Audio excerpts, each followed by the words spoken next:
ایک دن ماسٹر صاحب اپنے گھر کے باہر بیٹھے تھے کہ اچانک گلی سے شور سنائی دیا۔ کچھ محلے کے لوگ آپس میں بات کر رہے تھے۔ ماسٹر صاحب کا بیٹا آج کل غلط لوگوں کے ساتھ گھوم رہا ہے۔ ایک نوجوان غصے میں آ کر بولا، ماسٹر صاحب آپ کو اپنے بیٹے کی حرکتوں کا اندازہ بھی ہے؟ ماسٹر صاحب حیران ہو کر بولے، کون سی حرکتیں؟ مجھے صاف بتاؤ، یہ سب کیا معاملہ ہے؟ نوجوان بولا، آپ کا بیٹا آج کل غیر مسلم لڑکوں کے ساتھ زیادہ دکھائی دیتا ہے اور لوگ یہ برداشت نہیں کر رہے۔ نوجوان نے کہا، آپ کا بیٹا مسجد میں بھی انہی غیر مسلم دوستوں کو لے کر آتا ہے، ہمیں یہ بالکل پسند نہیں۔ یہ سن کر ماسٹر صاحب کے دل میں عجیب سی بے چینی پیدا ہوئی۔ وہ فوراً گھر کے اندر گئے اور اپنے چھوٹے بیٹے سے پوچھا، تمہارا بھائی کہاں ہے؟ بھائی مسجد گیا ہے، چھوٹے بیٹے نے جواب دیا۔ یہ سن کر ماسٹر صاحب کا غصہ تھوڑا ٹھنڈا ہوا، مگر شک کا بیج دل میں موجود تھا۔ وہ تیزی سے مسجد کی طرف روانہ ہوئے۔ جیسے ہی وہ مسجد پہنچے، انہوں نے دیکھا کہ ان کا بیٹا اور ایک غیر مسلم لڑکا صحن میں موجود ہیں۔ وہاں کچھ نمازی انہیں گھیرے ہوئے تھے اور باتیں ہو رہی تھیں۔ ایک نمازی جس کی آنکھوں میں غصہ تھا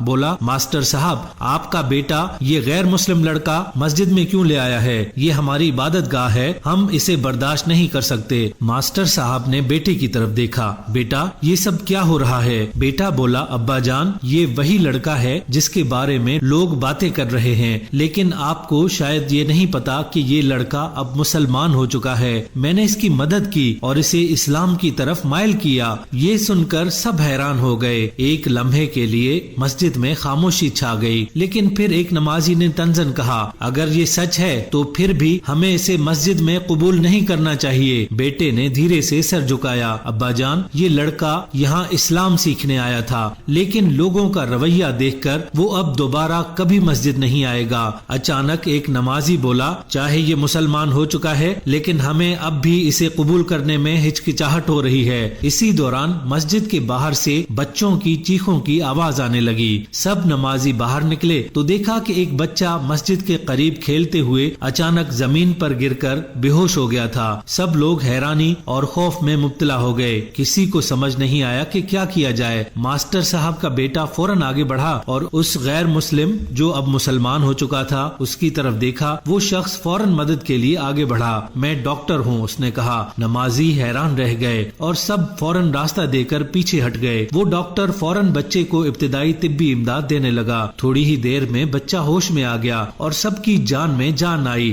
بچے کے والدین جو خوف زدہ تھے رو کر اس شخص کا شکریہ ادا کرنے لگے۔ ڈاکٹر مسکرا کر بولا، یہ انسانیت کا درس ہے جو ہمیں سب سے پہلے سیکھنا چاہیے۔ مذہب سے پہلے انسانیت کا خیال رکھنا ضروری ہے۔ یہ سن کر مسجد کے سب نمازی خاموش ہو گئے۔ ماسٹر صاحب نے گہری سانس لی اور کہا، آج ہم نے سیکھا کہ کسی کو اس کے مذہب یا ماضی کی بنا پر نہیں بلکہ اس کے عمل سے پرکھنا چاہیے۔ انسانیت کا سبق یہی ہے کہ ہمیں لوگوں کی مدد کرنی چاہیے، چاہے وہ کسی بھی مذہب یا قوم سے تعلق رکھتے ہوں۔